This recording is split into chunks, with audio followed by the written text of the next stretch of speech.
Salut les gars, salut les amis, j'espère que vous allez bien. On fait toujours le point de cette Coupe du Monde de clubs concernant nos clubs africains. J'ai fait une première vidéo dans laquelle j'avais parlé du Ali Loker qui avait ouvert ce match inaugural face à l'Inter Miami et on avait pu voir dans ce match que les deux équipes s'étaient neutralisées sur un score vierge, 0 but partout. Dans la vidéo d'ailleurs qui est disponible, qu'est-ce que j'avais dit? Cette équipe de Ali Loker pouvait l'emporter au bout de cette rencontre. Malheureusement, ils ne vont pas pouvoir concrétiser les occasions qui vont pouvoir se créer. Malheureusement, ils vont ressortir de ce match juste avec un petit point. Et dans cette vidéo maintenant, aujourd'hui, on va s'intéresser à deux clubs africains qui ont joué. Le premier, bien sûr, c'est l'Espérance de Tunis, le club tunisien qui est rentré en liste dans cette Coupe du Monde des clubs. Malheureusement, pour ce premier match, c'est un échec parce qu'ils se sont inclinés 2-0. Ils se sont fait copieusement bastonner par cette belle équipe brésilienne de Flamengo. Et de l'autre côté, on a Mamelodi Sundowns, le club sud-africain, qui a également fait son entrée en liste face à un club coréen, Ulsan. Et c'est quand même de bon augure parce que premier club africain à s'imposer. Et d'ailleurs, je tiens à rappeler ce que c'est un finaliste.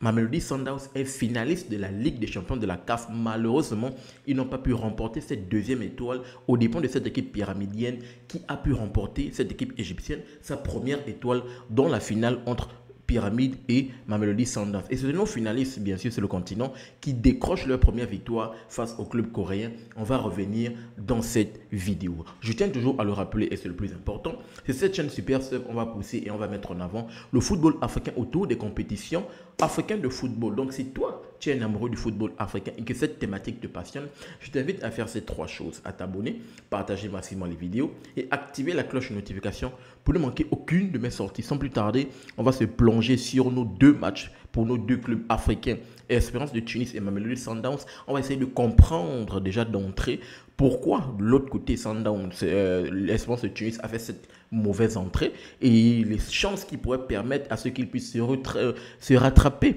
De l'autre côté, la belle entrée en liste du finaliste Mamelodi Sundowns, et bien évidemment, on va se positionner sur les différents tableaux et en chiffres. On va également essayer de voir. De l'autre côté, on va également parler du WAC. Du Wydad Casablanca qui va jouer, qui va faire son premier match face à Manchester City. C'est quand même un match un peu plus difficile parce que là, il va affronter l'ogre quand même, Manchester City, même s'ils sont un peu malades. Mais je pense qu'ils auront toutes leurs chances. On va revenir bien évidemment en fin de vidéo. Mais on va d'abord commencer par le premier match entre Flamengo et l'Espérance de Tunis. Donc, on a une équipe de Maher Kazari. Déjà, je tiens à rappeler, Maher Kazari, il a pris les rênes de cette équipe de l'Espérance de Tunis juste avant les quarts de finale de la Ligue des champions de la CAF. Parce qu'on savait que bien avant, je pense que c'était un coach géorgien, un truc de ce genre, si je ne me trompe pas, qui tenait les rênes du côté de cette équipe de l'Espérance de Tunis. Mais malheureusement, la direction a jugé utile de résilier le contrat parce que les chiffres n'allaient pas. Vraiment, ça n'allait pas au niveau du championnat. Donc, ils ont réalisé le contrat quasiment 3 semaines avant les quarts de finale de la Ligue des champions de la CAF, avant des échéances importantes. Et ils ont pris Maher Kadzari, bien évidemment, qui est un coach local tunisien.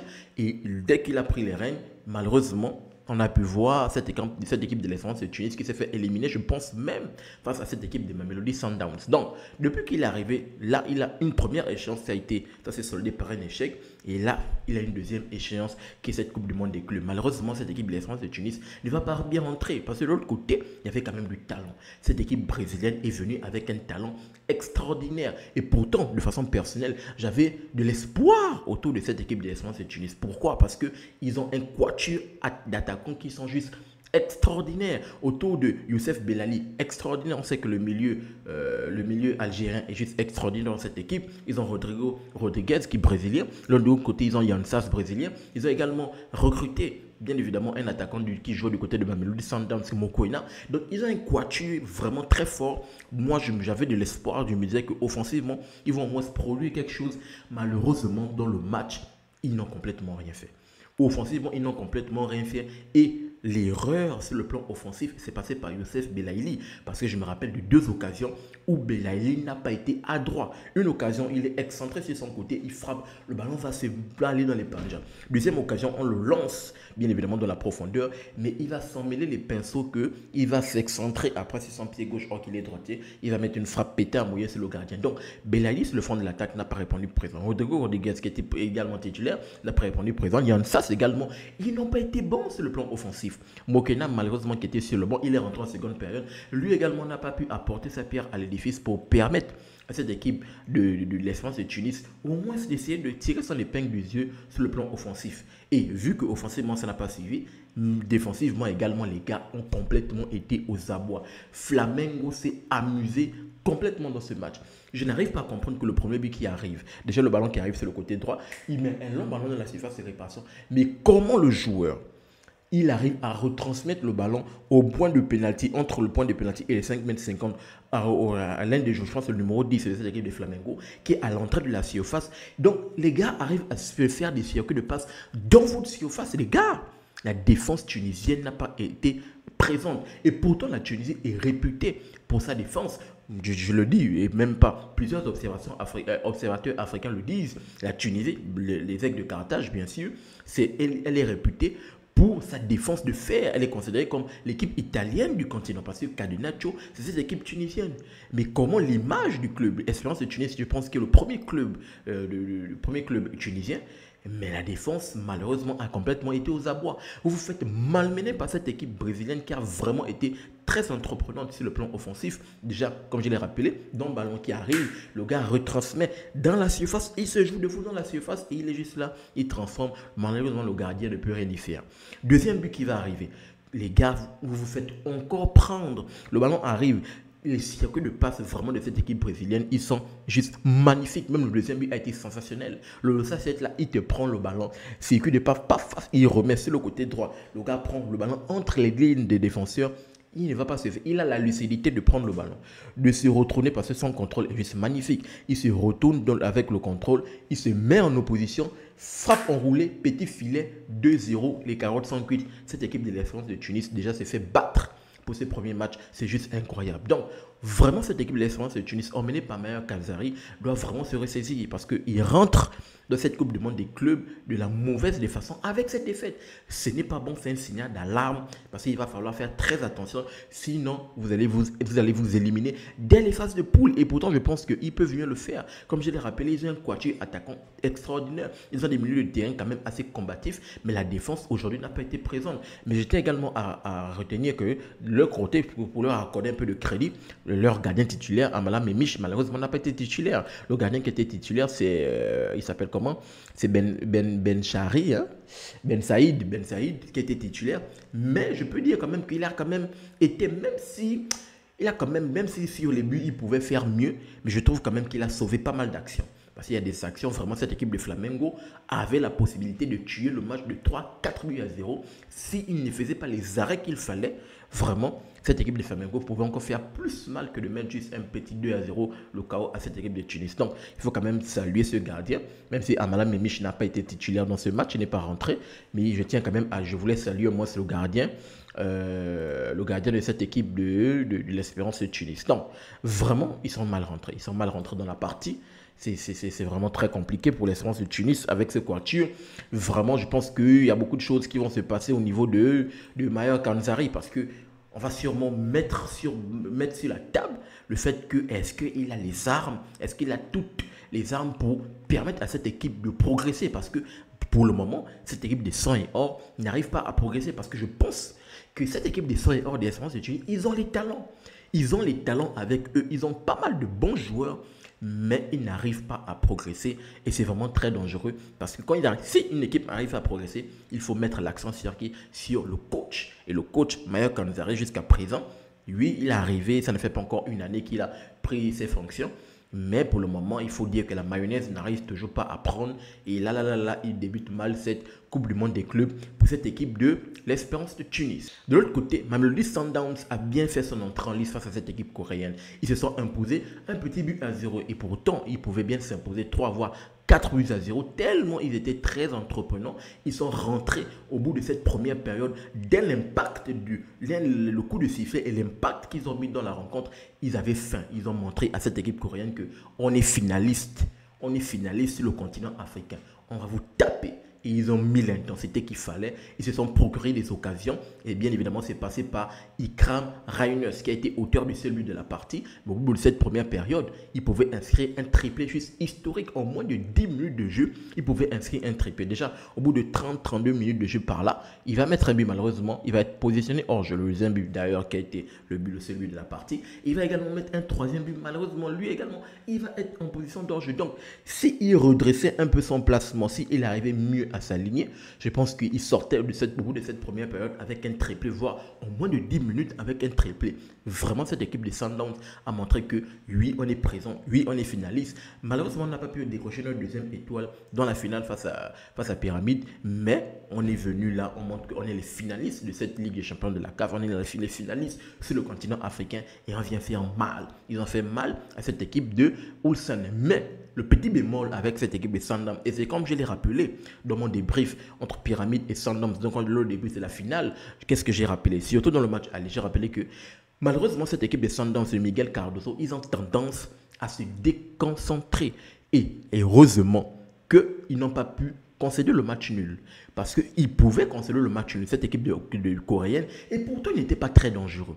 Mais de l'autre côté, vu que les gars ont tendance à se déconcentrer, du coup, laisser la possibilité aux autres de reprendre psychologiquement, de se dire que oui, on a 1, 2, 3 occasions, on peut faire mal.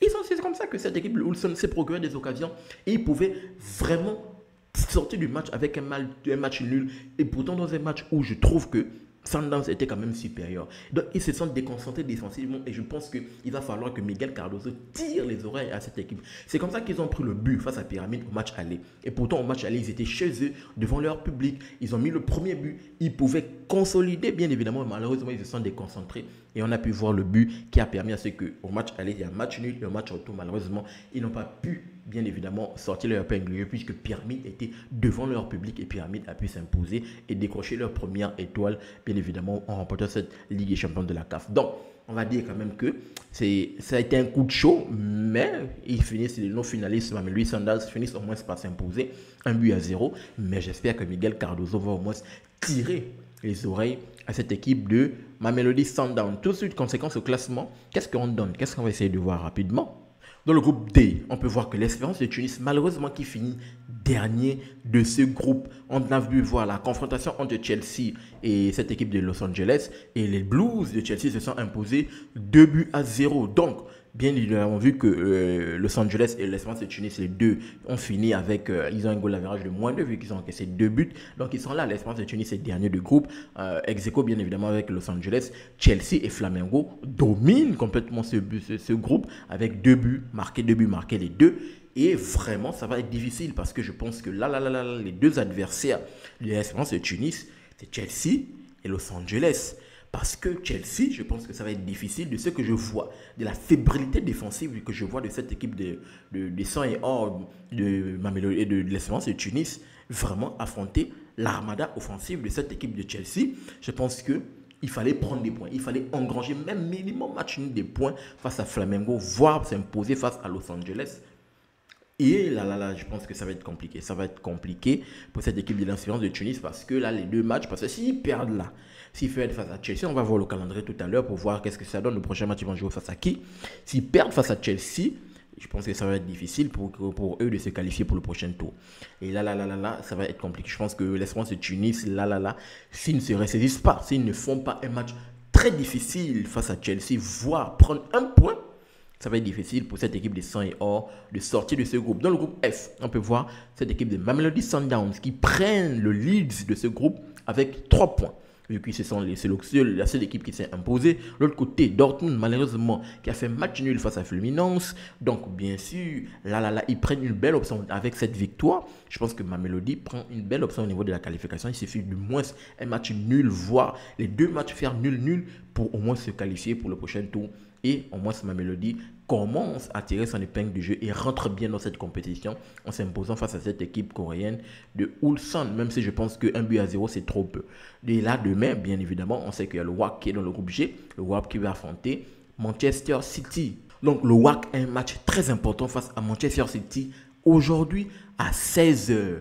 le Wydad Casablanca, le club marocain, va faire son entrée en lice face à l'ogre Manchester City. C'est comme je l'ai rappelé dans ma première vidéo où je parlais, je dis que le WAC actuellement a la possibilité de moins d'engranger des points face à City. Pourquoi?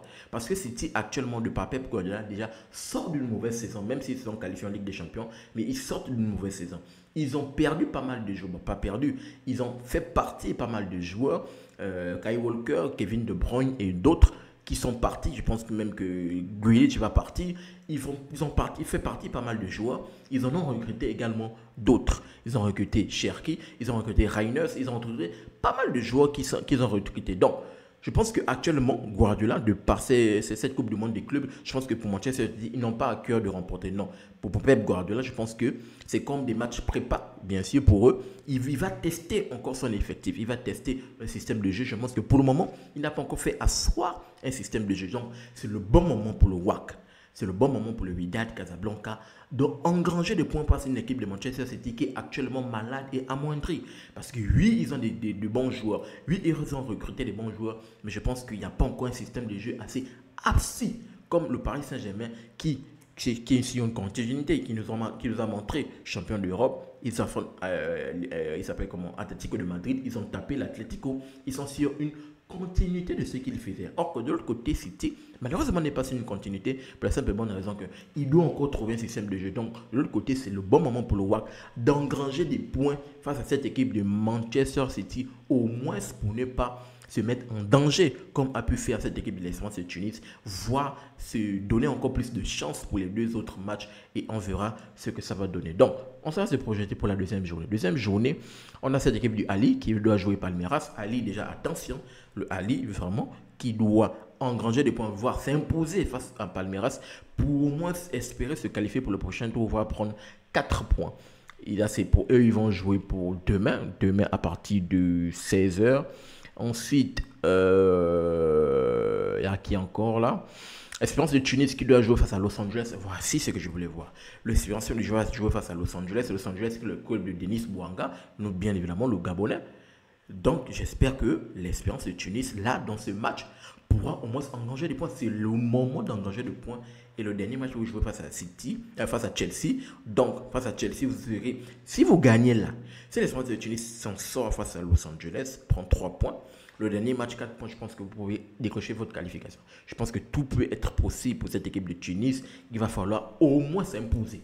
Il n'y a pas de demi-mesures. Il n'y a pas de demi-mesures. Les hommes de Mayer Kanzari doivent s'imposer dans ce match face à Los Angeles.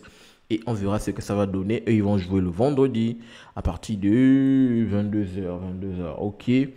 Et Mamelody Sundowns qui doit jouer le samedi à partir de 16h. On verra ce que ça va donner. Et par contre, ils vont jouer au Dortmund. Vu qu'ils se sont déjà imposés dans le premier match, face à Dortmund, je pense que même un nul peut aller. S'ils peuvent s'imposer, c'est de bon augure pour cette équipe de Mamelody. Mais au moins prendre un point, ne pas sortir du match avec un nul, ce qui serait préjudiciable pour cette équipe de Mamelody Sundowns dans ce groupe. Et bien évidemment, on va pas se projeter sur le deuxième match du WAC. On va d'abord voir ce que le WAC va nous proposer dans le match face à Manchester City. Donc voici ce que je voulais partager avec vous dans cette vidéo. Je voulais revenir bien évidemment à nos deux matchs pour nos deux clubs africains, les Tunisiens et les Sud-Africains. Malheureusement, les Tunisiens sont mal rentrés dans cette campagne en perdant le match 2-0 face à une belle équipe du Flamengo. De l'autre côté, cette équipe de Mamelody Sundowns, finaliste sur le continent, s'est imposée un petit but à 0 et peut y croire à une chance pour la qualification au premier tour. Donnez-moi votre analyse, votre lecture dans le match, votre lecture par rapport à ces deux rencontres, par rapport à ces deux équipes. Pensez-vous, êtes-vous d'avis avec mon analyse par rapport à ces deux rencontres? Et est-ce que vous pouvez me donner également un pronostic pour notre équipe du WAC qui doit jouer Manchester City? Je vous attends dans les commentaires pour avoir votre analyse et votre opinion. N'oubliez pas de vous abonner, de liker et surtout activer la cloche de notification pour ne manquer aucune de mes sorties. Peace. À très bientôt les gars.